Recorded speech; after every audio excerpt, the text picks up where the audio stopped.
So I'm just going to start recording. So hello everyone. Today we have Miguel Alvarez, an FC alumnus with us who is running to represent us, and many others in the North Orange County Community College District. At Fulton College, he was a part of associate students, as he mentioned, and he worked on campus as well with the Fulton Dream Team. And he was a man of distinction, also known as student of distinction, which is an honor to be picked out of thousands of students. Only about 20 or so students get picked. So and he transferred to UCLA for his bachelor's degree. And if elected, Miguel will be the first openly LGBTQIA plus Latinx trustee on the board, which is really impressive. Thank you for having me. Would you like me to just open it up and describe to the group why I'm running, or? Yeah, that would be fantastic. And I wish I wrote some questions that we'd like to ask you, but if you want to go ahead and introduce yourself and any details you'd like to let us know, that would be fantastic. Yeah, so thank you again for inviting me to this forum. It's great to see students active, not only on campus politics, but also in politics around the county, especially the North Orange County Community College District Board. I was a Fullerton College student that transferred to UCLA, and it was really through my involvement on campus with associated students and interclub council and Lambda and working in the honors program and really getting to be involved in shared governance that I became very much interested in community colleges as a whole. When I transferred to UCLA, I focused my studies in education policy and political science. So really, looking at, from a macro perspective, how community colleges really impact global workforces, especially regional workforce development. And with that work, I entered the higher ed space, focusing on community college partnerships, particularly with the University of California system. So when you think about when you're going online to look for courses that transfer over, that was the work that I was doing at the UC system and working at UC Berkeley in undergraduate admissions and working at UC Irvine in ed partnerships.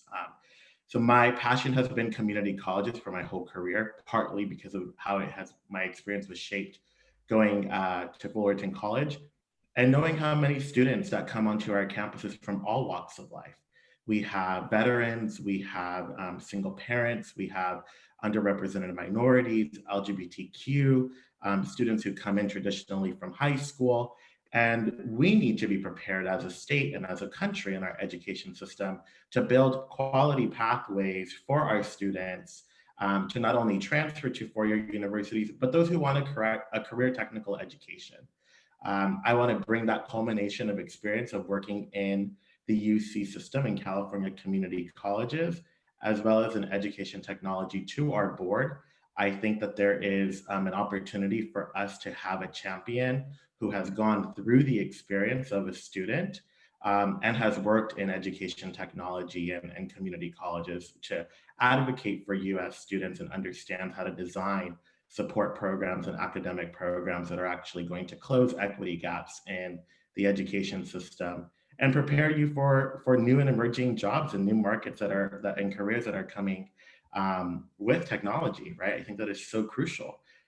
So that's, a little about me. I'm, first generation college graduate, also the first in my family to be able to buy a home.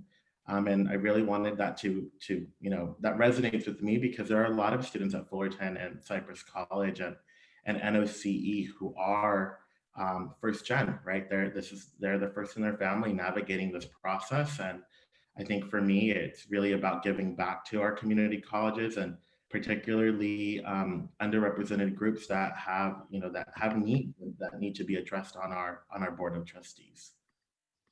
Yeah, absolutely. No, those are all definitely very important issues. Before we get into some of the other questions, I kind of want to go over what exactly the position you're running for is and like what the NOCCD board does. Because I know a lot of the students here might not necessarily know all of those details. And since you're running for the position, I know you're probably more of an expert on this than I could ever be. So if you could like possibly just summarize, what the position is and what NOCCD does and why it's maybe important, if that makes sense. Yes, absolutely. So we have the, I'm going to get really technical and boring. Sorry, y'all, but I'm going to make this really fun. So every community college district so every district office, right? So we have North Orange County Community College District. It oversees Cypress College, Fullerton College, and North Orange County Continuing Ed, or what was formerly known as School of Continuing Ed. So like the Wilshire Center, the site at Romney, the site at Cypress College. The Board of Trustees in particular is an elected body elected by the residents of the different areas. So there are 7 areas in the district, and we're huge. So we go all the way from Los Alamitos to Yorba Linda. So we include Fullerton, La Habra, Buena Park, Stanton, Anaheim Hills, Yorba Linda.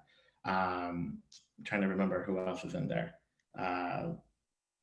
Making sure everyone gets City of La Palma is all a part of the district.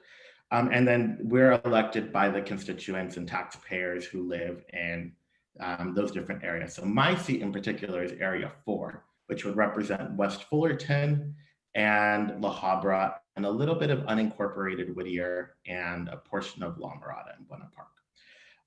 The Board of Trustees, the role of each trustee is really to ensure that we have oversight and governance of policies that impact the district, and then that ultimately gets delegated down to the chancellor and the vice chancellor to make sure that that's implemented at the colleges, right? So there are board policies that really impact the way our campuses are operating.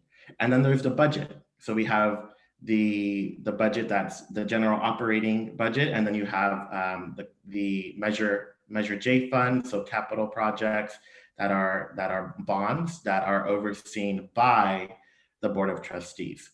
And we delegate authority to the chancellor as well. We also monitor institutional performance, so we want to make sure that there are accreditation standards that we are overseeing and that we are tracking data, and that we are doing our job for meeting the educational master plan and our facilities master plan, and that we are taking care of the budget from a taxpayer perspective.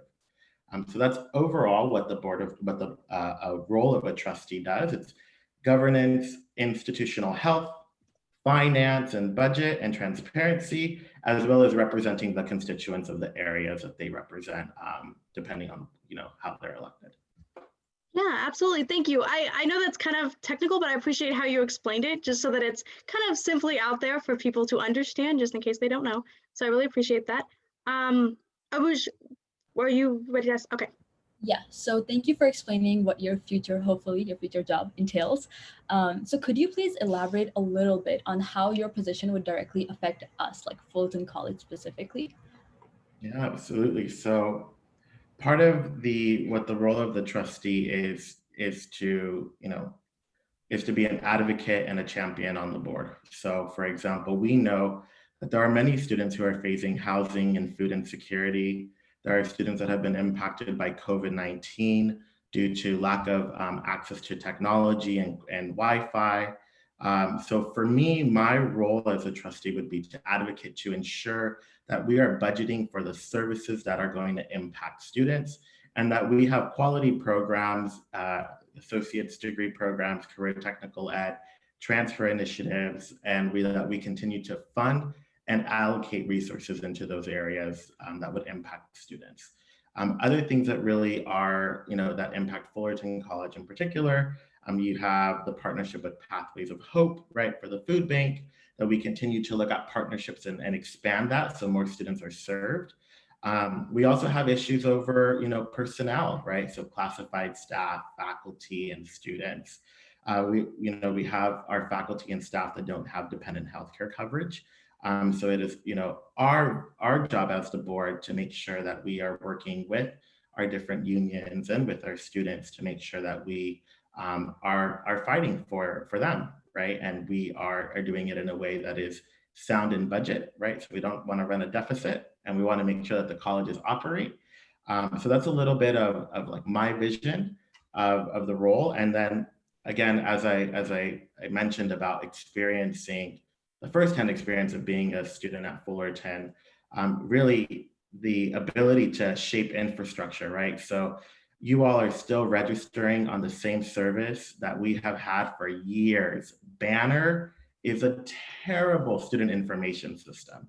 I mean, I feel like that's from the 1980s. We need to modernize technological infrastructure so that students can actually enroll in classes on their phone or can connect with an advisor without having to go through multiple websites to find the link on Cranium Cafe and then to connect with your faculty member. Like, why can't we automate these systems with technology, invest in infrastructure, and modernize the services for students and get us into the 21st century? Banner is 20th century technology, right? Like that company doesn't even exist anymore. It was acquired by another company, right? So that's one of the things, right? You want to have trustees who actually know, what is out there in the technological space, and then how is it going to impact you as students, right?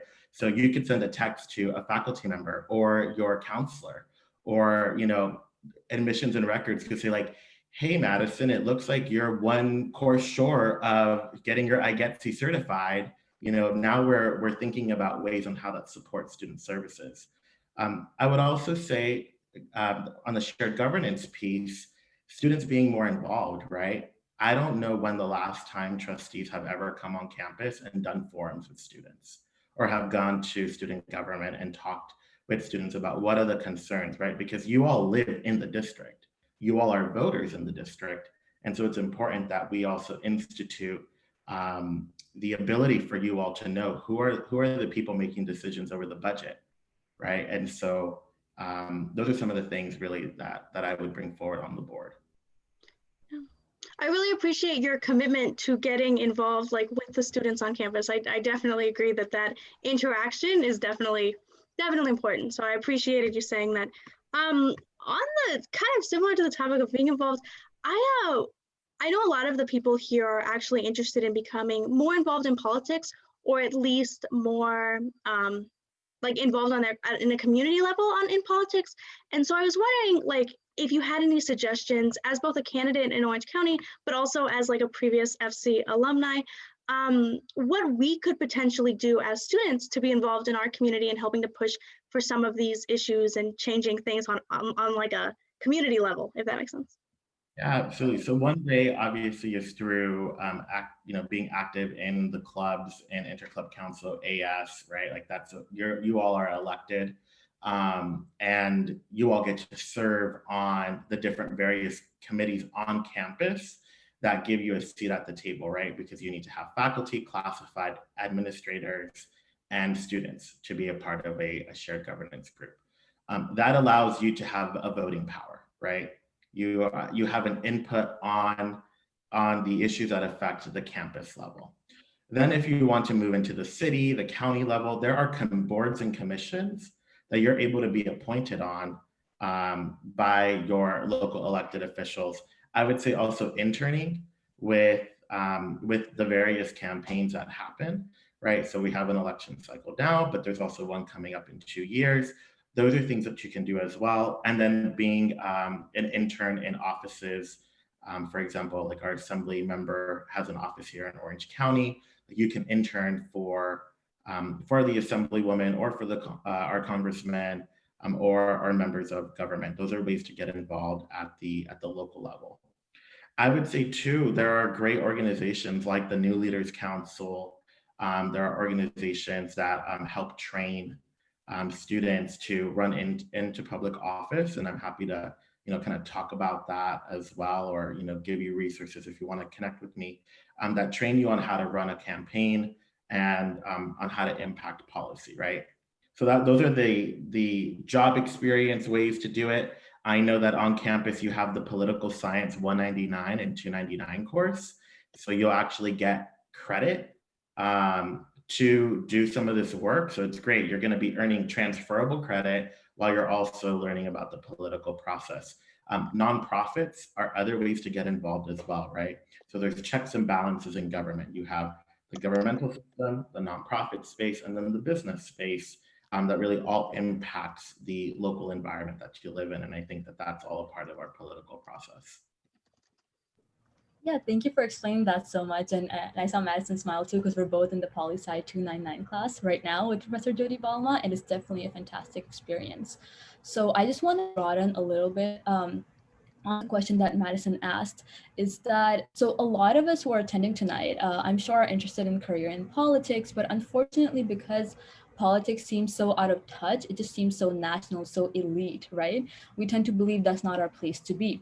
But what truly doesn't get a lot of attention is, as you mentioned, local politics and local governance. And I know that our voices, they're really needed in those local governing bodies. So looking at careers, right? How do we get a career in local governments? Not just, um, not just in terms of getting elected, but also in terms of getting appointed and all those offices. Like, how do you get there? Yeah, so you would be surprised. You could actually go on to, so for example, County of Orange. There are tons of boards and commissions, such as the Board on Parks and Recreation, right? So Craig Park, Ralph B. Clark Park, those are from the county services those parks. You could actually go and look at vacancies on the county website of all of the different boards and commissions that impact the County of Orange. Um, Sometimes those positions go vacant for so many months. You can just apply directly to to that position of being on a board and commission, and then you're appointed by that governing body. So that would be the Board of Supervisors. The same thing for the city of Fullerton, city of Anaheim, or Belinda Placentia. They also have local boards and commissions that you can be appointed on now, right? As you know, you're over 18 years old. You are paying taxes as you're doing your sales tax. You're a resident of the area. You should be able to be on boards and commissions. So that's one way. The other is paying attention to local issues, right? So going to city council meetings, going to the board of trustees meetings of our district, of your local K-12, to really understand, well, what are the needs of our that the people are talking about, right? So you want to make sure that you are going to be an asset to the community. You're going to have to understand what are the local issues. So for me, thinking about being intentional about this position, I wanted to know what's affecting our staff and our faculty and our students. So staff and faculty right now they're going through a process with getting dependent healthcare coverage. I fundamentally believe that staff and faculty should have dependent healthcare coverage. I also think that students should have laptops and should have quality Wi-Fi, and we should think about how our colleges can open up safely, not to go to class, but maybe to use the library and have social distancing, because there are many students who are in their car around campus trying to submit things right on campus. So I think it's really also understanding your local community. I would say also local officials, they have Facebook and social media. I started messaging people, and this is back when Facebook was like the big deal in social media days. Started messaging people on ways that I can get involved. Like they would post something and be like, oh, I'd love to volunteer. Like, how can I get involved? Those are kind of like the entryways into government if you want to go and be elected. The other aspect of it is really studying it, right? So you could go and study political science and public policy, or economics or business, and start to really take courses that have to deal with the different levels of government. So, city, county, state, and national and international. Those are ways that you're also able to get involved. And when you transfer to four-year universities in particular, there are going to be internship opportunities, and particularly the UC and the Cal State has programs like the Capital Fellows Program, which allows you to intern at the state capital. And then you have the University of California District of Columbia program, which you're allowed to do a quarter in DC, take classes there, do research there, and get involved in the political process. And then there's the Public Policy Institute, so PPIA, which I really wish I would have done when I was in community college. PPIA, if you do that, they'll actually help you fund your master's in public policy. So those are like other ways to get involved in the political process. Advocacy as well, right? What you all are doing in the Student Senate and through Interclub Council, informing your peers and having strength in numbers is really important. and talking with your professors and classified staff, like what is impacting them, because if you all work together and coalesce together, you're going to have a strength in the process that shapes your community college. A long-winded answer, but I really No, passionate, and I want you all to like explore the political process, because every single one of us can impact it, whether it is you being an informed voter, you helping other people to register to vote, you serving on boards and commissions, you studying it, interning in it, or being an elected official, right? I think those are all beautiful things of our democracy. And that's where we need to get back to, right? Because we're on the path to fascism and we need to move away from that. very true. Yeah, no, I really appreciate you detailing it so specifically, because I know a lot of us here, when we were discussing with students, like this was one of the primary things was how they can get involved and like what their paths forward look like. So I think all of these examples that you've given are all definitely areas that I personally am definitely going to look into, but I also know that other students here also are going to find interesting. So I really appreciated your answer. Don't worry about it being long-winded. It was very nice to hear you go into such detail. Okay, so I don't want to take up too much time with just us asking questions, because I know we wanted to turn it over to the students. However, before we do that, I just want to ask one final question, kind of about your overall goals and priorities if elected. I know you've touched on some of them already: technology, making sure that students have the available resources, that faculty get healthcare. You mentioned a couple of them along the way, but I just want, kind of as our final question, maybe if you could summarize like what your main goals are, and if elected, how you intend to best represent student interests on the board. Yeah, so one of my main goals, which has been exacerbated by COVID, is definitely student homelessness and hunger. I think that we have many, actually 1 in 5 community college students face food and housing insecurity. So my goal on the board is not only to expand the partnerships with Pathways of Hope, but then also it's time for us to have student housing. It is time for us to invest our resources into building student housing for the district. Coast Community College District has figured it out. North Orange County needs to be able to do that. We have students who want to be able to live close to campus. We have students that aren't able to afford the cost of housing in Fullerton. That's one of the things that I want to invest in, is to build a student dorm experience, because I think you all want to have that experience, right? Like before you go into being a junior at a UC or a Cal State or a private school, you should be able to experience that same thing that other people have when they're going to college. That also would impact our homeless students, our veteran students, and our international students that are coming to have a place to live. I think that's all very important.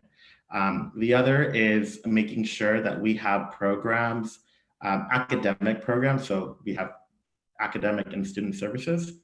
On the academic side, are our degrees, are our certificates really preparing you for the changing and emerging workforce, right? I worked on a partnership with Google and worked on a partnership with Microsoft in the Bay Area with local community colleges there to get students to have internships in software engineering and policy at Google as well. Because many of our students were, they didn't have access to those resources like at a Stanford or at a Berkeley. So it's also involving our community college in a way to have students being prepared for jobs. How do you do that? You have to work with the employers, right? Working with the employers to be able to give students internships and to help fund their education is an important piece, because they have a lot of money in the private sector to fund education. Creating those scholarship programs, those internship experiences is going to be crucial. And then making sure that our colleges actually have the certificates and the degrees to move students into those lucrative careers, I think is critical. Investment in the technology front from an infrastructure perspective is important. And also investment from a tequity, what we call our students not having access to technology at home. How can we work with the city of Fullerton? How can we work with our local cities and government to provide subsidized Wi-Fi for families and students who are impacted by this global pandemic? We cannot work in organizational silos. We need to be able to build partnerships with our cities and government. Again, faculty and staff, they need dependent healthcare coverage. There's no way that your professors and classified employees are, have to go work at Starbucks or go work at another institution to get healthcare coverage. That takes away from the quality of being able to provide students services and good instruction. We also have part-time faculty, right? Your adjuncts on campus who are, working 3 to 4 jobs to be able to actually make a decent living. We need to also ensure that they have a pathway to full-time, because that impacts your education when someone doesn't answer your email in 3 to 4 days because they're working at Cypress College and Cerritos College and Irvine Valley College. The other is increasing partnerships with the UCs, Cal States, and the private institutions. We do have a great articulation agreement with USC and other private schools. We need to increase those, right? Because we have students who want to go to Columbia, they want to go to Harvard, they want to go to Stanford. We also have students who want to be able to get access to the UCs and Cal States. It shouldn't take people 6 years to go through the community college system. We need advising that is going to actually align our students to where they need to go through the guided pathways model. Awesome. Thank you so much for answering all of our kind of background questions. We wanted everybody to kind of know where you stand on all of these issues, so people could then direct their questions from that background information. So now we want to open the Zoom room up to anyone who might have a question.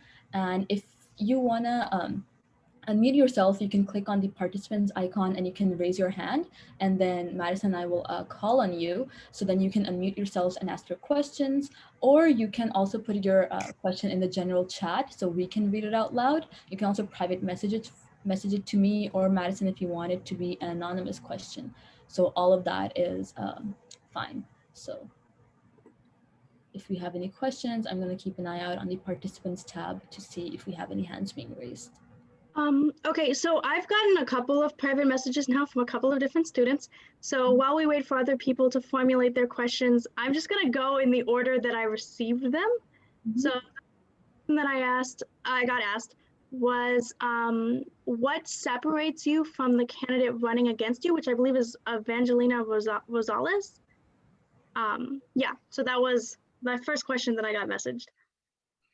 Yeah, that's a great question. So yes, the other candidate is Evangelina Rosales. She actually is a cosmetology instructor at another community college district.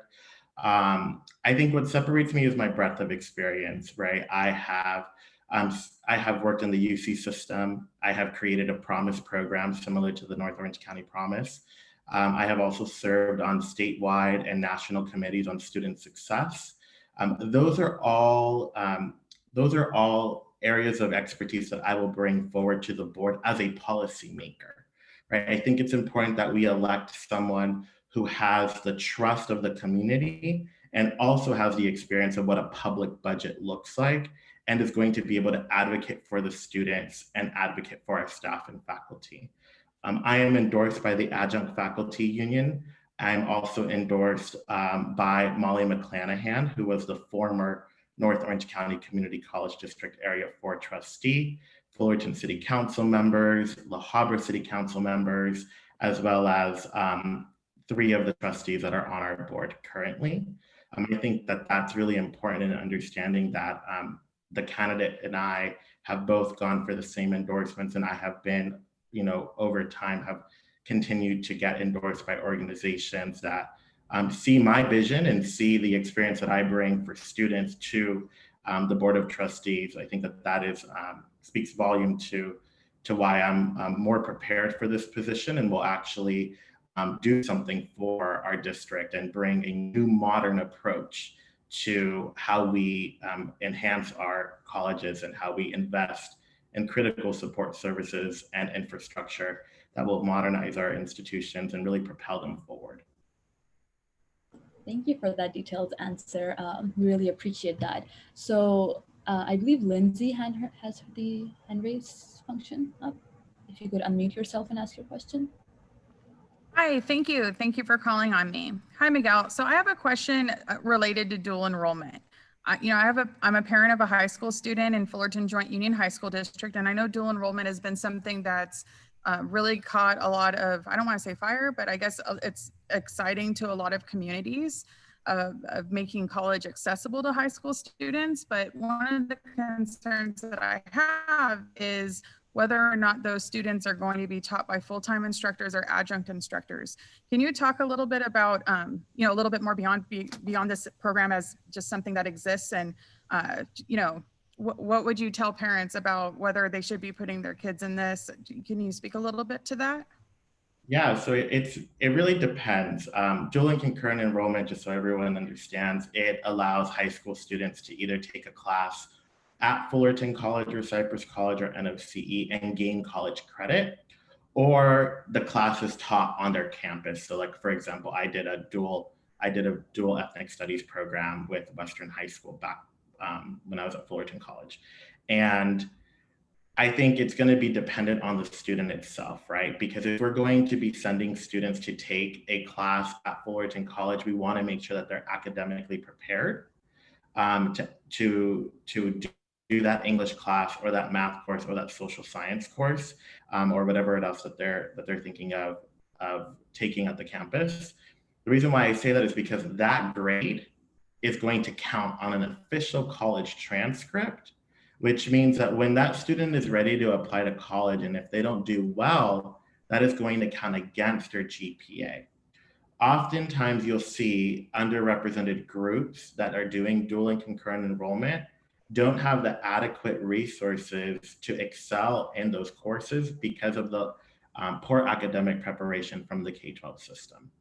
So it's kind of the answer is twofold. We want to make sure that when the students are coming to campus, the programs are designed to support them by creating supplemental instruction, and that we have the resources to make sure that they are successful and attaining a good grade so that that course will help support them in the college process.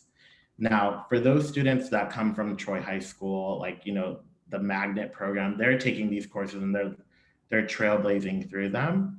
I think one of the things we also have to think about from an equity perspective is that we have to make sure that we're not opening up all of our sections to dual and concurrent enrollment, that is really going to be reserved for students that are, you know, needing to take these classes, right? We don't want to take spots away from students that are actually there at the colleges, right? So that's really important. So it's a little bit of a enrollment management system as well as a student success system that we need to think about.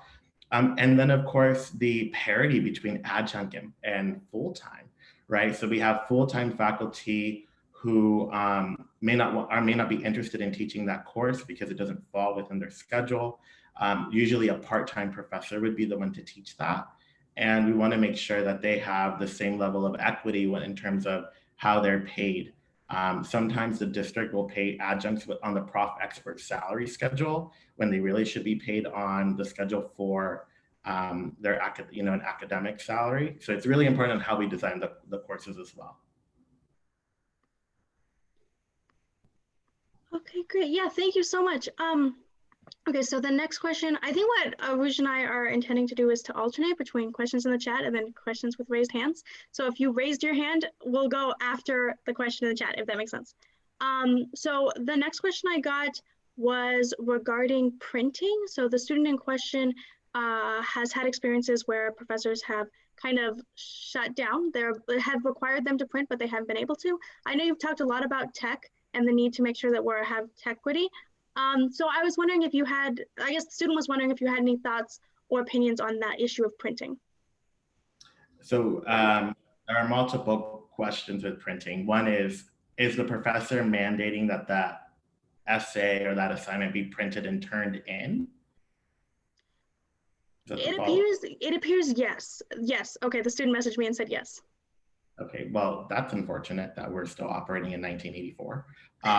So there's my point there, right? So of course, a trustee who isn't, we want to make sure that we have a diverse group of elected officials who understand that you could actually upload on Canvas securely and turnitin.com and other type of platforms that check for academic plagiarism and integrity, and that should be sufficient. There is no way that a student should be driving their printed to campus for a graded assignment. I think that that is a waste of paper and that is a waste of your time. We need to make sure that our academic departments are well versed in the technology that is available in 2020. So that's what I believe. I don't think that you need to be turning in papers, printing them and killing our environment. And then that's a cost for you as a student, right? Like you have to print that out and you have to go buy ink. And who's open at like 11 o'clock at night when you all are like procrastinating at the last minute? Because I know I was when I was a student. And having to turn something in like that, you should be able to upload with a PDF and be fine. So modernization is a part of the plan. Awesome. That is a great answer. Yeah, we definitely need to come back to 2020. I feel like with a lot of our technology, we're still definitely in the 70s or the 80s. I believe Walid, he messaged me earlier that he wanted to ask you a question. Yes, thank you. Mr. Alvarez, I went to your website and I have clicked the issues tab, and it's really quite unfortunate. When I read the issues, you have one paragraph on each issue, no details of how you're getting it done. There's no details on the research you're backing up the statements with, such as improve student success and graduation rates through technology and innovation. That sounds like a great idea, but it's very generic. And I would like to know what technology, what innovation, what research backs the technology that you're going to use. Is that technology effective? And based on what sources are we ensuring that it is effective? Also, I would like to know how that's going to be funded, if indeed we're going to use the new technology. Also, reduce student homelessness and hunger. Again, that is a good idea in the general term. And who would not support lessening student homelessness? I think that's a great idea, but how are we going to do it? Exactly what are the steps that are going to be taken?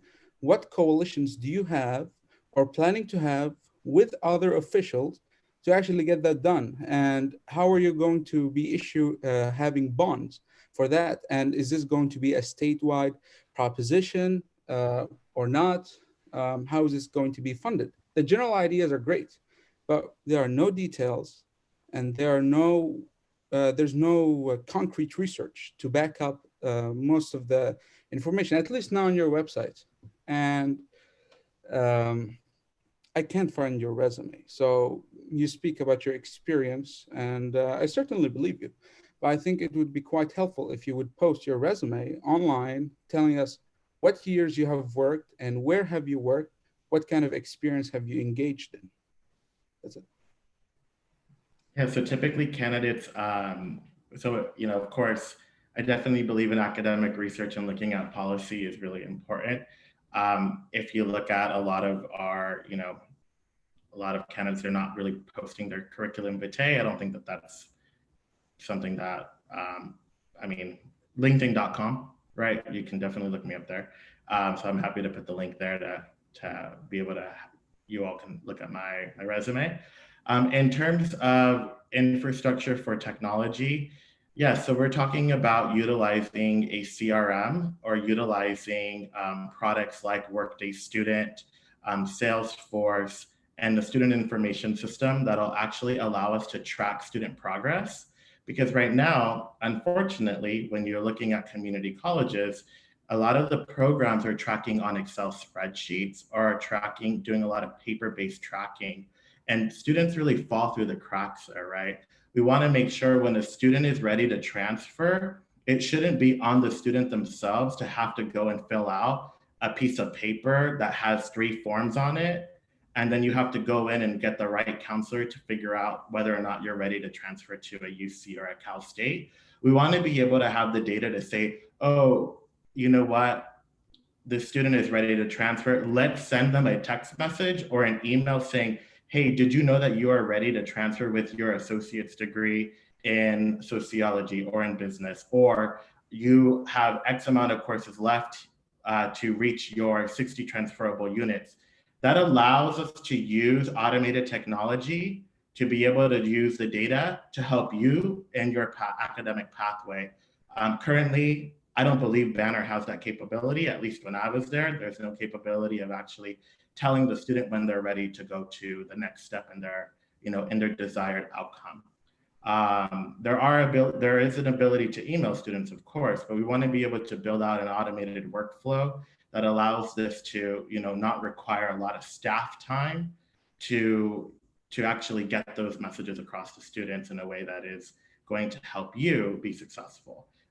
The other is tool proliferation, right? We have a lot of different systems. We have Canvas, we have some faculty using their own website, we have Banner, and then we have My Gateway, and we have all of these other different, ways to get information. We need to actually create an experience that is all inclusive in one experience for a student. And you're able to do that with a system like Workday Student or Salesforce Higher Education Cloud. Where is the research that shows that? If you look at the Public Policy Institute of California, as well as Columbia University Teachers College on student advising and student services and how you leverage technology, it'll show how we were able to use technology to be able to close the gaps, especially for underrepresented minorities, because sometimes we can't rely on getting the information from a website. We want to make sure that students actually know what is available to them. There's also this ability through Bluetooth technology when you're walking by a building, you would actually get a notification saying, hey, did you know that we have the following 5 workshops on campus today for you to attend? Those are all modernization projects that I think that our colleges need. Again, Public Policy Institute of California, Columbia University Teachers College through the Center of Community College Research, and then of course the USC Race and Equity Project through the School of Education. Those are really my sources there on the improving technology for students. In terms of the coalitions and partnerships that you asked for, I have relationships with our city council members as well as with nonprofit groups. I think it's going to be important that it's not going to be through a ballot measure, because that will, usually there's no ballot measure at the statewide level that will help for students and housing and homelessness, but it's going to have to happen through investing in grants. And then through Proposition 15, which is on the ballot today, those are funds that are going to come into the community college system and to cities. If you read the legislation, that budget goes to the city as well. How do we access those dollars and appropriate those dollars into the right programs, such as housing and homelessness? Yeah, absolutely. Thank you for answering that. I'm sorry, Willie, I just wanted to make a small note. I know that I've now gotten a lot of questions and there's a lot of hand raised. So what I think we should probably do in terms of any follow-up questions is answer the questions that currently exist. And then if we have time, do follow-up questions, if that makes sense. That way we get all the students get a chance to ask something. So knowing that we're alternating between students that raise their hands and students over chat, I want to refer to a chat message that was sent to me privately earlier and then was just sent in the chat right now again about whether there are any community colleges that currently have partnerships with Harvard or Columbia, et cetera, and what makes you believe you can make that happen. So I believe this is probably in reference to you discussing getting students to go to, yeah, okay. I think from your head nod, I think you know what this is in reference to. So yeah, the program actually, the School of General Studies at Columbia University is designed for students to come in from the 2-year. So I'm gonna put that in the chat here. I can nerd out on this stuff all day, guys. I love it. So Columbia University, and then USC has an articulation with us now. You've got to follow iGetsy with some special courses that you have to take. But the general sentiment is that we have an alignment with private universities as well, because I know that as you're thinking about colleges and universities that you want to transfer to, you're going to want to take classes that will count for all 3 systems, which is CSU, UC, and private, right? So we want to make sure that your courses articulate over, which means that will impact how faculty include in their student learning objectives and in their syllabus the right content so that it is going to be accepted by that four-year university. There are schools in Michigan and Texas, as well as in Indiana, that have partnership agreements with private institutions because they don't have a robust system like California does through the master plan of higher ed. So they do exist. It's that we need to prioritize and ensure that that is someone is advocating on the board of trustees. We recently had a student alumnus of Fullerton who actually transferred to Stanford as a Jack Kent Cooke Scholar. So that has existed. How do we get more students to do that, right? That's going to be the important piece. Yeah, thank you for that. I actually had no idea that we had articulation agreements with all those schools. I just learned about them now because I think, advertise so much with like UCs and CSUs. We kind of make students believe that the privates or the IBs just aren't even possible. And they're accessible to all of you. They should be. You should have access to high quality education, right? If you desire to go there, we want to make that happen for you. And these aren't empty promises. You need someone who actually has worked in higher ed admissions. So I worked at UC Berkeley admissions, and again, I'll drop my LinkedIn in so you all can see where I worked. But I just want to make sure that you have someone who hasn't just worked in one place, right? Like you want to have someone that has the ability to understand like what impacts students in their day-to-day lives. Yeah, thank you for that. We really do appreciate that answer. So I believe Erin has had the hand raised for a while. So Erin, if you want to unmute yourself now. Okay. Hi, Miguel. My question was about, you said there was like a difference in terms of how adjunct professors are paid versus full-time. What was the difference with that? And then I have like another question after you ask that. It's kind of like a follow-up to that. Yeah, so for example, actually, I love to have this up here. If you look at the NOCCD website, for example, you're able to look at the salary schedule between, full-time faculty and part-time faculty, right? And it is dependent on, obviously the master's degree and how many years of teaching you've had to where you're placed on the salary schedule.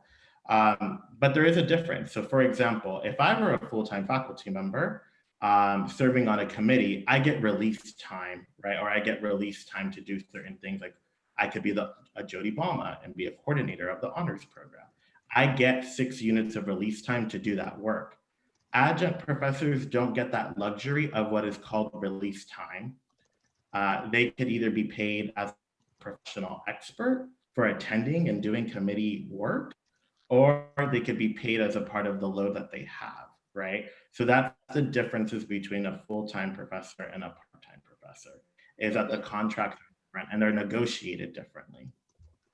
What are you guys doing to retain some of these adjunct professors? Because I've had a few adjunct professors in the sciences, and they were wonderful, but they end up leaving because they don't end up becoming full-time because they're traveling all over Southern California, 5 different schools practically, just to obviously have a living wage. What are you guys doing to maintain or like retain some of the professors? Because even the ones that you're talking about that have time to do other things, I've taken some of those professors too, and they don't make time for you because they're more concerned with what they're doing on the outside. And that's kind of frustrating when you're just trying to move on to the next level. And not only that, especially if you're a STEM student, the quality of taking courses with someone that like, I took, physics 1 with this one professor, and then now they're gone, and now I'm adapting to a different teaching style. It can actually impact students' grades. And then when you have adjunct faculty who are free, what you're describing as freeway flyers, they're not focused on just serving the students at one institution. They have to manage 4 different. No, I'm sorry. I didn't mean to cut you off. The adjunct professors are amazing. It's the full-time is where I'm having the trouble with from what I'm realizing. And that's just coming from a different school, like Cypress, where I'm actually taking classes at Cypress and Fullerton. So you could see that there's a difference of level of how they're teaching. That's what I'm saying. So it's like, on both campuses, there's a huge difference. So I'm just wondering, how are you guys trying to retain some of these STEM professors, and having it being so impacted that some of us can't even take classes when we want to, that we have to go to other schools. Like I'm having to go to a school in Long Beach, or I'm having to go to school in El Camino in order for me just to get to where I need to be, in order for me to stay on track. Right. Yeah, that experience happened to me as well. I had to take political science classes outside of Fullerton because the chair at the time didn't want to teach that one class, and they were a full-time professor. And we petitioned to the dean to say, hey, Poli Sci 100 is necessary for the UC system for you to actually be, you're going to be, it impacts your admissions process, right, if you don't take those classes. So to answer your question about our full-time faculty, obviously we want to ensure that students have the courses that are available to them. So there is going to be some enrollment management there that has to happen with our vice president of instruction, and has to happen with our academic departments to ensure that they are analyzing the demand for scheduling out for the full academic year. So if we are going to have students that there is a demand to take your OChem series, your GChem series, or physics series, or if it's your software engineering, we need to be able to study that and use the data to be able to say, okay, we know that we need 2 sections of X course, because it's going to impact students' ability to transfer if we don't have that, and then they're going to have to go to another college. So it's important that we have strategic enrollment management. In terms of the quality of full-time instructors, evaluations is really where students are able to actually have an input on what is happening at the instructional level, and also in the committees, right? So as you bring that up into the shared governance groups, with AS, there are different committees that are impacting students. So you want to be able to make sure that your senators represent what are the issues that are happening on campus, so that is brought to academic senate, because there is a seat at the table for students to be at academic senate. Yeah, thank you for that. So it appears as if we have one last question in the chat. And I think if there are any other last questions, please message them now. If not, this will likely be our final question for tonight, unfortunately. So this question involves kind of what motivated you to get into politics. So the student is asking, like, what factors motivated you to want to become involved in politics? For me, I grew up poor, and I grew up in an environment where I just didn't have the resources to ever even attain a college education. And for me, I would say that seeing other people around me having the same challenges really frustrated me, right? And there were some people who would speak out and some who didn't.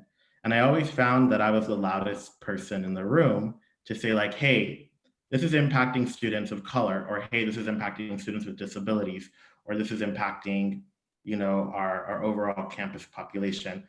When I got to Fullerton College, I really found my voice, right? I found my voice through being able to participate in government. And that allowed me to really see that we could have a positive impact for students. I don't want to pursue city council. That's not my interest. My interest is public education. So for me, it's really that affinity to having gone through community college. I wouldn't have been able to get my degree at UCLA because I wouldn't have been able to afford to do it had I not gone to Fullerton College and transferred. So I think more and more students have that story, and we need to make sure that they're getting through the pathway, right? And that they aren't, like Aaron described, going to El Camino College and going to other colleges to get their classes. Like, that's unfortunate. Or the students that talked about printing their paper, like, that's ridiculous. That's what makes me want to get into politics, so that I could say, why is it that we have students doing, archaic processes from 1984 to submit their coursework? Like, someone needs to care about that, right? Someone needs to care that you are having to travel to other colleges to take transferable courses. Someone needs to care that we have students who consistently, our food pantry runs out of food, right? There's demand for it. It's not like students are like, hey, let me just stock up on food. You need to have your voice on the board. And these are the issues that I care about and that I've focused my career on. And ultimately, I want to be your trustee, and I want to be able to have a positive change for our district. In the future, I don't know what that'll lead to, but I know it's going to have to deal with education because I love it so much. And like I said, being the first in my family and growing up with very little, I think everyone in this country should have the ability to have a good quality of life. Yeah, absolutely. Well, thank you so much for coming today. I really appreciated the time that you took to come and speak with us and to answer all of our questions. So thank you so much for doing that. That kind of concludes our conversation open forum for today. So thank you to all the students that attended as well. I appreciate you showing up. Yeah, so thank you for coming. I hope you guys all have a great weekend. Aruj and I are going to stick around if you have any last minute questions or thoughts or concerns. But other than that, I really appreciated you guys' attendance, and I hope you guys have a great weekend. Yeah, I also dropped my email in the chat if you would, or Madison, if there are people who would like my contact information, please share as well. Thank you. Awesome. Yeah, thank you for that. If you want to check out, Miguel Alvarez campaign website or the Instagram account, I can also put those in the chat. Awesome. Thank you, everyone. Thank you so much. Thank you.